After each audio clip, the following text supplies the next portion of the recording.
You clicked because you heard California's fault lines just shifted. They did. And the piece that moved was not the one everyone spends their whole life watching. Here is the finding, straight up. In July of 2019, an earthquake sequence in the Mojave Desert did something scientists had never once recorded before. It reached out and made a completely different major fault start to move on its own.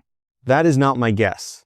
That is what a team at the California Institute of Technology published in the journal Science, backed by satellite radar that does not lie. And here is the part that stopped me cold when I opened the paper. The fault that woke up is one geologists consider capable of a magnitude 8.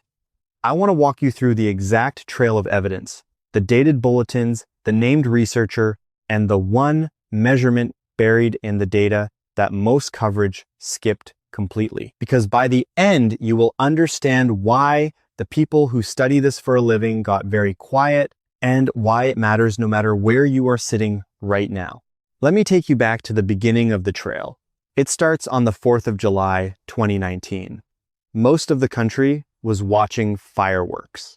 Then the ground near the town of Ridgecrest, California, about 150 miles north of Los Angeles, lurched with a magnitude 6.4. That alone would have made the news for a day. Damaged buildings, cracked roads, a few injuries, and then the summaries would move on. But the United States Geological Survey did not move on because that 6.4 turned out to be only the warning. Roughly 34 hours later, on the 5th of July, the same area ripped again with a magnitude 7.1. That is the strongest earthquake to hit Southern California in 20 years. You could feel it from Las Vegas to the coast. It cracked the desert floor open in lines you could see from the air. Now here is where the surface story and the real story split apart. The headline said, "Big quake near Ridgecrest. Damage assessed. Aftershocks expected. Clean, simple, done." And if you only read that, you would think this was one fault slipping once, the way they teach it in school. 2 plates, 1 line, a sudden jump. That is not what happened. And the moment I pulled the actual research, I could not unsee it. Because when seismologists mapped where the ground had actually broken, they did not find one clean fault. They found a mess. A crisscrossing web of ruptures cutting across each other at right angles. The Caltech team, led by a seismologist named Zachary Ross, counted something like 20 separate faults that moved during that sequence. And here's the detail that gets buried. Most of them had not even been mapped before. They were not on the official fault charts. They were unknown until the ground tore along them in real time. Think about what that means for a second. We have some of the most studied Earth on the planet in Southern California. Thousands of instruments, decades of surveys, and a magnitude 7.1 revealed a network of active faults nobody had drawn on the map. That was clue number 1, and it told me the ground out there is more connected and more tangled than the tidy diagrams suggest. But a tangle of small unknown faults on its own is a scientific curiosity. It is interesting.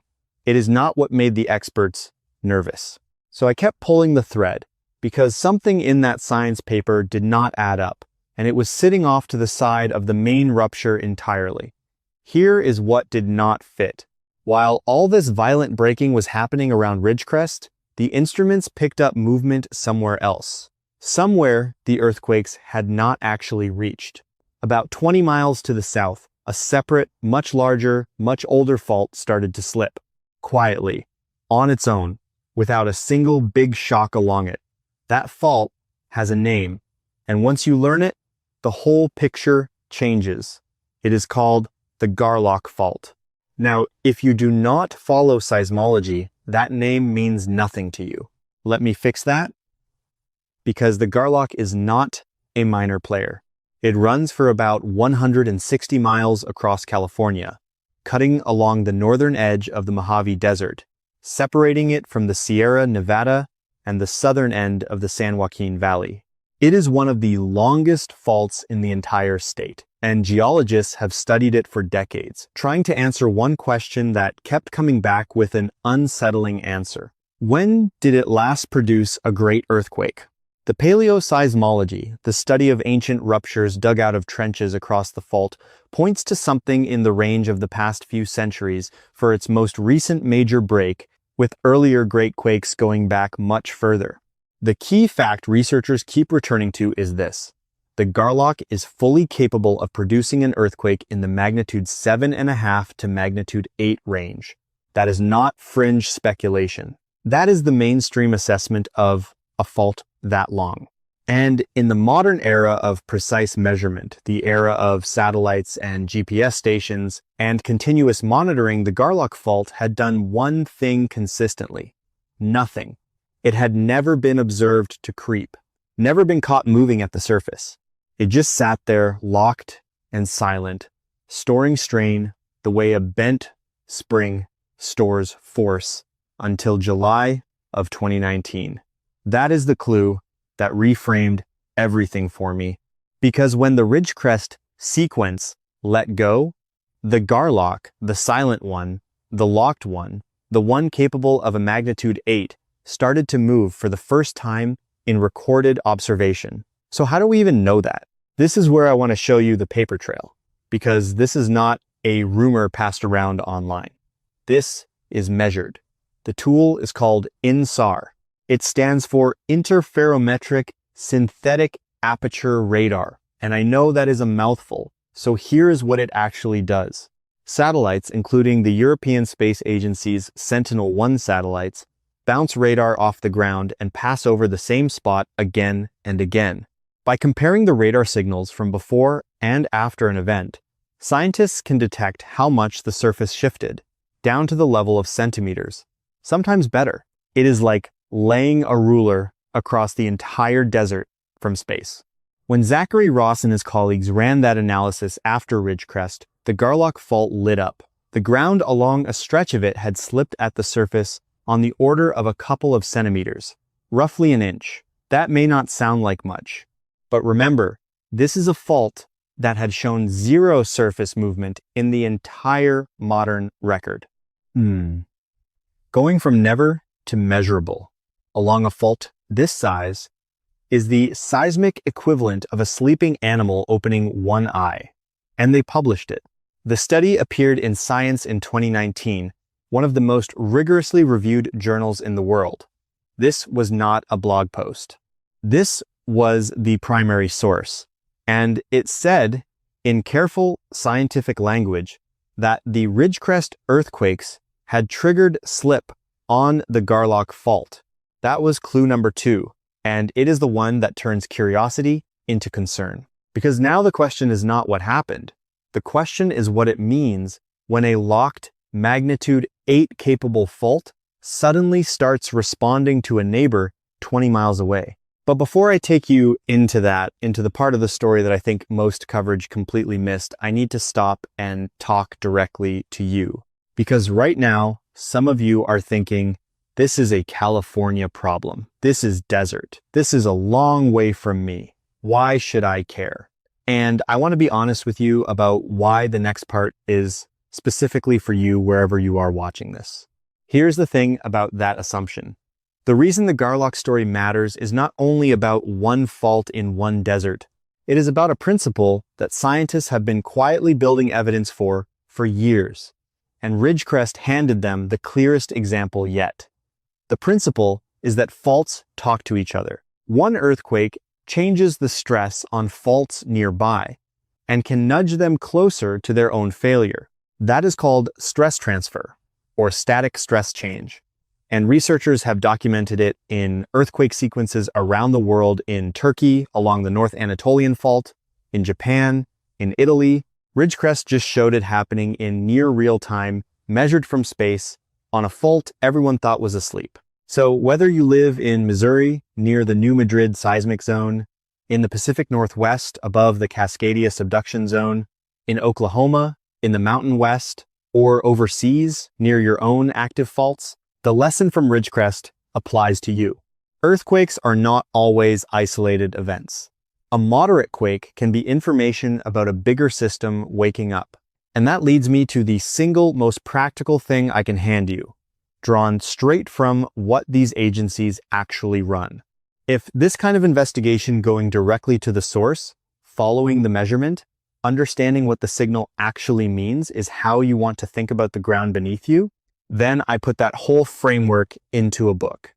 It is called Storm Signal, and the series continues with Storm Intelligence and Storm Alert. Each one is built around the same method you are seeing right now.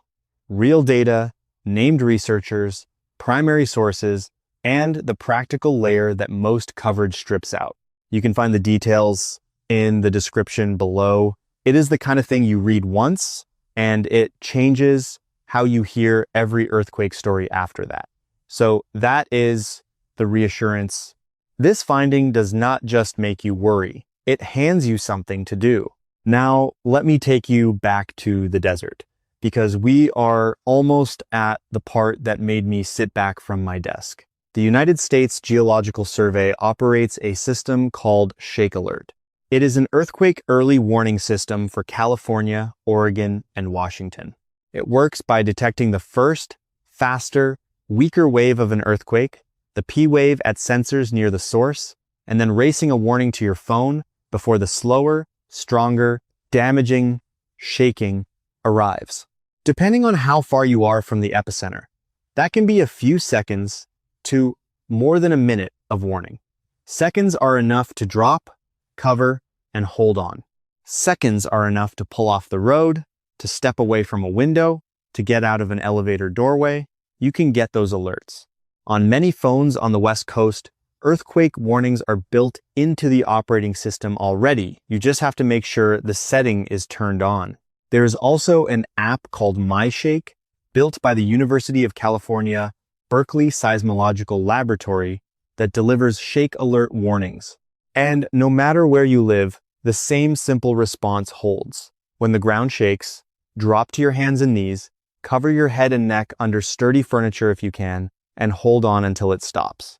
Not the doorway that is old advice the experts have moved away from. Under a solid table, away from anything that can fall on you. And one more concrete thing, because this is the detail people skip. Most earthquake injuries are not the building collapsing. They are things falling. Bookshelves, water heaters, televisions, mirrors, heavy frames over the bed, strapping a water heater, anchoring a tall bookshelf to a stud, moving heavy objects off high shelves above where you sleep. Those are 20-minute jobs that come straight out of USGS and state emergency guidance. And they work whether you are in Los Angeles or in a place that shakes once a generation. Here's the question I could not let go of. Why does it matter so much that the Garlock specifically started to creep? California has a lot of faults. What makes this one different? The answer is geography. And it is the piece that ties the whole case together. Follow the Garlock Fault to its western end, and you run straight into the most famous fault in the world, the San Andreas. The Garlock and the San Andreas meet near a place in the mountains north of Los Angeles, in the area around Tejon Pass and Frazier Park, at a spot where the San Andreas makes a dramatic kink geologists call the Big Bend. This is not a random stretch of the San Andreas. This is the section of the southern San Andreas that the United States Geological Survey and the Southern California Earthquake Center have long flagged as one of the most worrying in the state.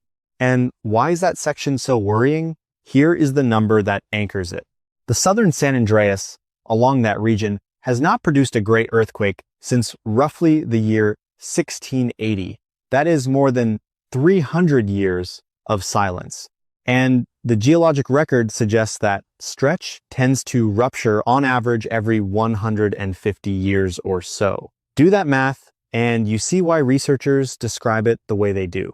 That section is not overdue. In the sense of a train being late, the Earth does not run on a clock, but it has gone far longer than its typical interval without releasing the strain it has been storing. The famous shakeout scenario, a detailed emergency planning exercise built by the USGS and its partners, modeled what a magnitude 7.8 on the southern San Andreas would actually do.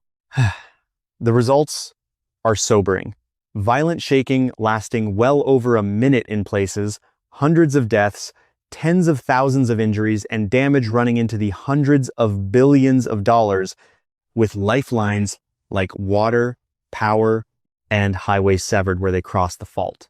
That is the scenario sitting at the western end of the Garlock. So now put the clues together the way I did. A locked fault capable of a magnitude 8 suddenly slips for the first time in the modern record. That fault runs straight into the most dangerous, unreleased section of the San Andreas, and the whole thing was set off by an earthquake sequence 20 miles away that also revealed 20 unmapped faults nobody knew were active. That is the shape of the case. But I promised you a specific reveal at the end, the one measurement, the one line in the source that most coverage skipped, and that reframes the entire situation. So let me give it to you now, exactly as I found it. When the Caltech team analyzed the Ridgecrest sequence, they did not just note that the Garlock crept.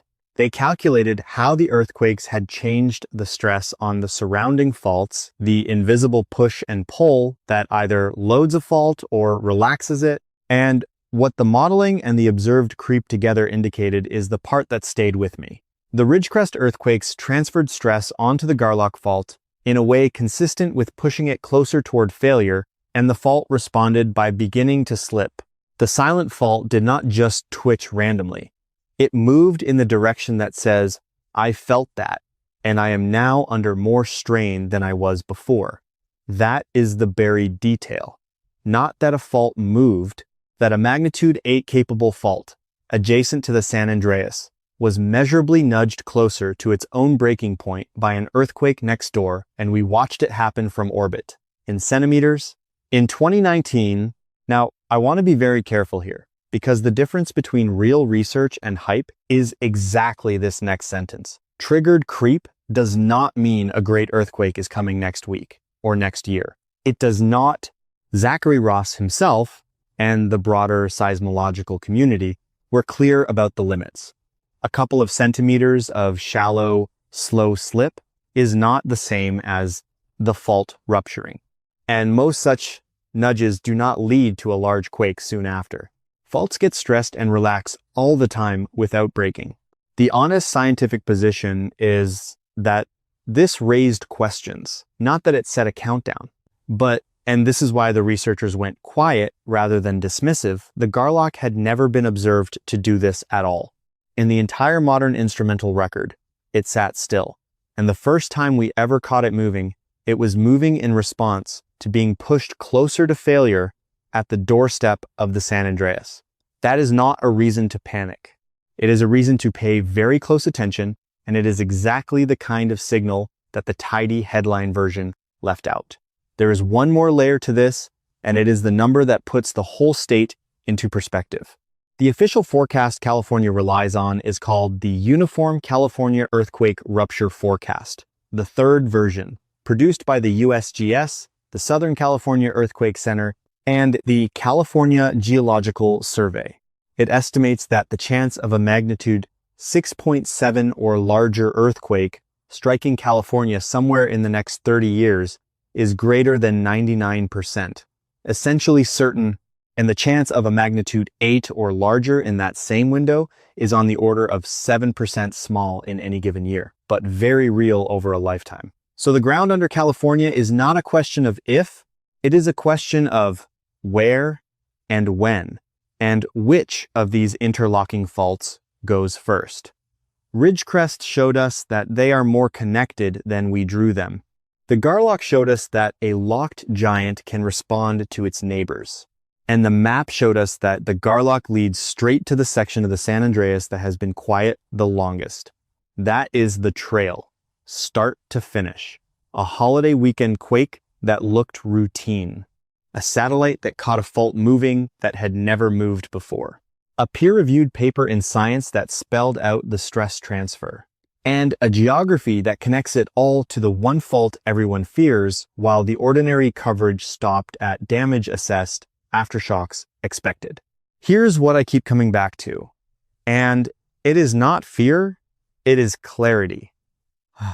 The most important movement in California in 2019 was not the shaking you saw on the news.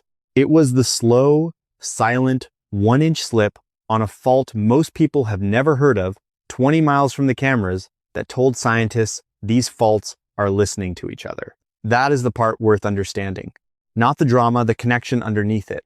If you are the kind of person who would rather know what the actual study said than what a 30-second summary decided to keep, then you already think the way this channel thinks. You want the source, the measurement, the name on the paper, not the watered-down version.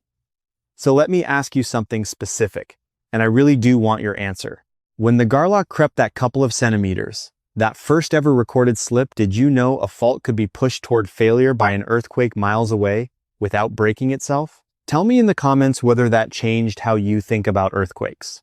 And tell me where you are watching from, because I want to know which of you sit near your own fault systems, the New Madrid, the Cascadia Zone, the Wasatch Front, or somewhere overseas, so you can tell me how the ground behaves where you live. If you want the real evidence dug up and laid out, the bulletins, the papers, the measurements, most people never open. This is the place for that. And the next case I am already deep into is a fault most Americans have never heard of that runs directly under a major city and has been building strain in complete silence. I will show you the data on that one next. Follow the investigation so you do not miss where the trail leads.